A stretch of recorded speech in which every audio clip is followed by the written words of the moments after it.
เอาสบายดีพี่น้องเด้อที่อยู่ทางเมืองไทยที่ติดตามซองของเฮาชีวิตบ้านให้บ้านนะมื้อนี้อยู่งานของเฮาเองพี่น้องเฮาก็ได้ไปจ้างรถอันเกี่ยวเข้านะพี่น้องเห็นมื้อนั้นละแม่นอุ้ยแบบมันสะดวกสบายตอนนี้เฮาก็สร้างรถมาแล้วแต่เฮาออกมาถ่ายคลิปให้พี่น้องเบิ่งทางเข้าไปเลยแล้วก็เบิ่งตอนนี้กำลังเกี่ยวพี่น้องว่าเข้าสิได้เท่าใดเข้าอยู่เฮือนอยู่นาเฮานี่แหละพี่น้องเอ้ยของเจ้าของเอง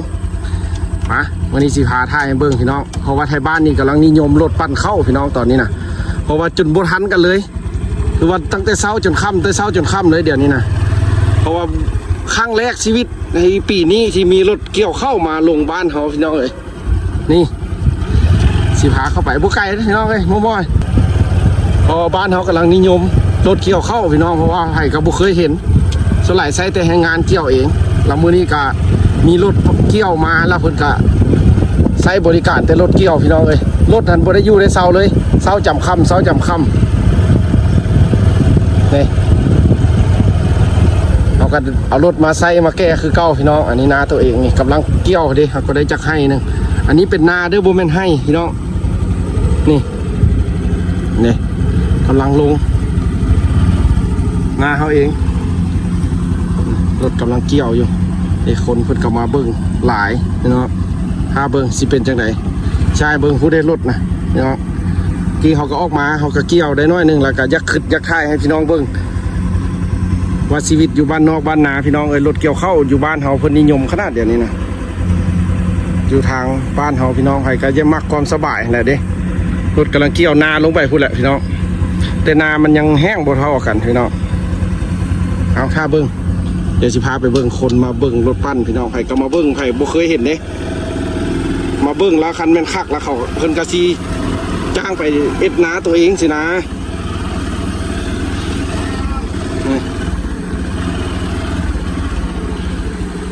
3-4เจ้ามาท่าเบิ่งเฮ็ดยังฮะ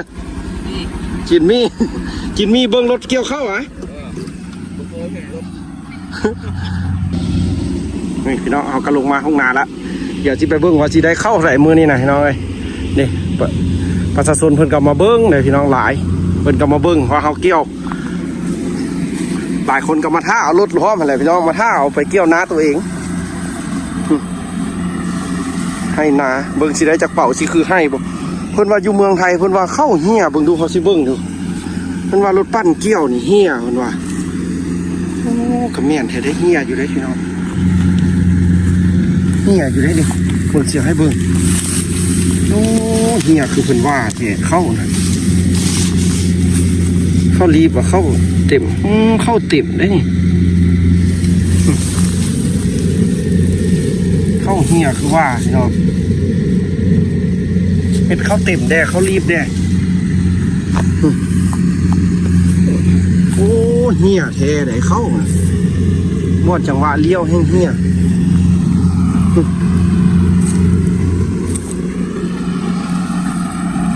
เหี้ยพี่น้องเลยเหี้ยคือพี่น้องว่าอยู่เมืองไทยแท้รถเกี่ยวเข้านี่เป็นว่าเบิ้งแม่เบิ้งดีๆแม่ว่าฉันเข้าเหี้ยได้เป็นว่าเพราะว่าเพิ่นอยู่เมืองไทยเพิ่นมีคนบ้านเฮาพี่น้องเด็ก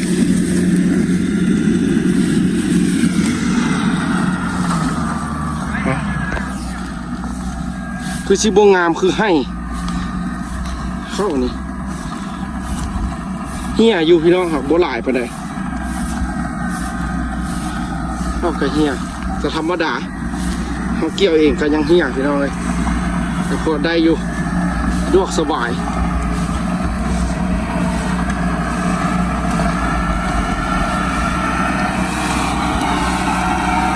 ไล่สดได้นี่นะ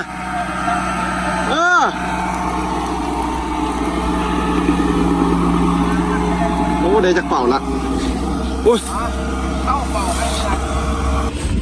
เบิ่งสิพาเบิ่งเข้าที่ตัวที่ยังบ่ทันได้เกี่ยวบ่เหลือมือนี่ละเกี่ยวเบิดมือนี่ละโอ้เหี้ยคือว่าพี่น้อง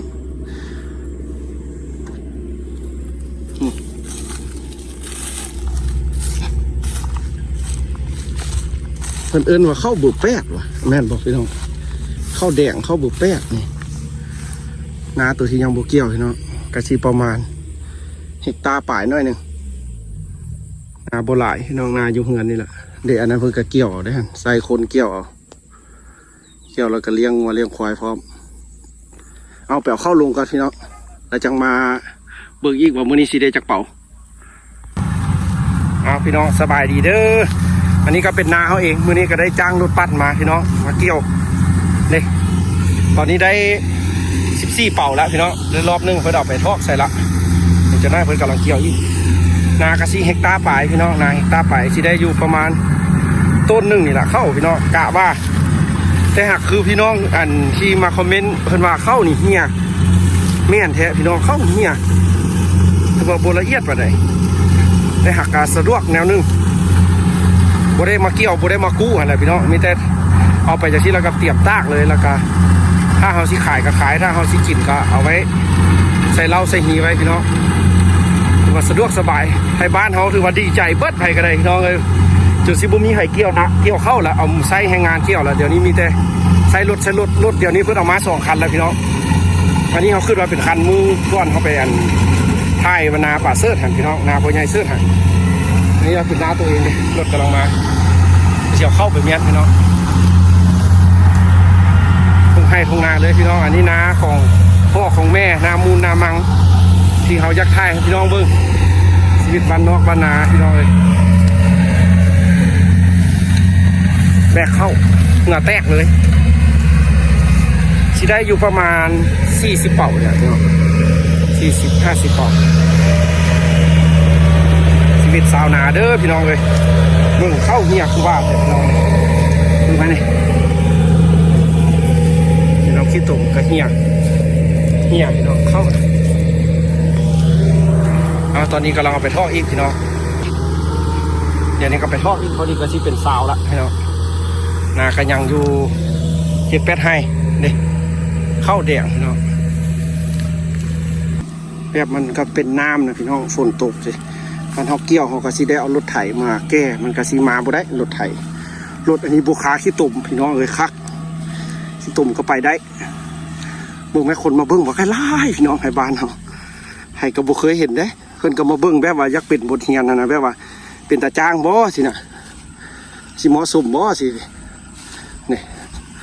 หลายคนมาเบิ่งได้ม่วนได้ที่บ้านเขาพี่น้องเลย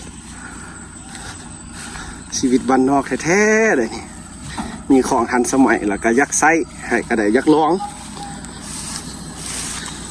แต่ถ้าผู้ใดมีเวียกมีการกระแม่นถือว่าไส้รถดีนั่นแหละพี่น้องเลยคันเฮามาเกี่ยวมันก็ต้องได้มีกู้มีตากฟ้าเถื่อฝนตกอันนี้แล้วแม่นใช้เวลาบุกฮอต2 ชั่วโมงตอนนี้ก็เราเข้าลงน้ำแรงสาวปลายเป่าคักพี่น้องเลยคักรถอันนี้นะหวดเอาบุเดียวแล้วเบิ่งระบบมันทางในโอ้พี่น้องเลยผมเคยเห็นแนวนี้นะ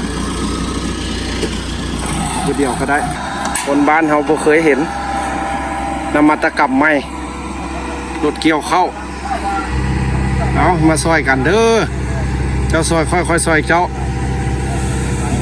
คันได้เรื่องเราไปไซอยู่นาเด้อมานะ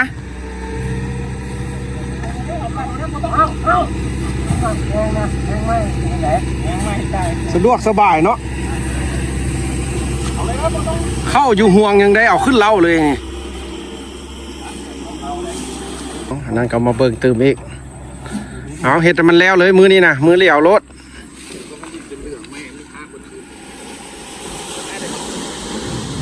กัดยำแรงยัง5-6 ไข่พี่น้องเลยยังอีก2 รอบเอามาเมียนแล้วกันแล้วล่ะประมาณ60เป่าคันเข้าไปยีปากก็สิได้อยู่ประมาณ45-50เป่าอันนี้เป็นเป่ามัดปากพี่น้องเลยเข้านาโบงามประเดี๋ยวโบคือให้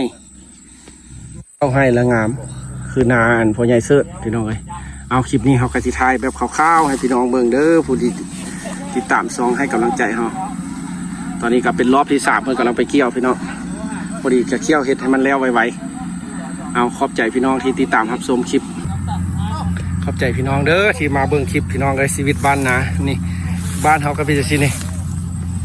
คนก็มาช่วยกันหลายพี่น้องเลยฮ้อน หลายคนก็มาเบิ่งมาช่วยเพื่อเพื่อไปหลายคนเพิ่นก็จะเอาไปเกี่ยวนาเพิ่นพี่น้องเลย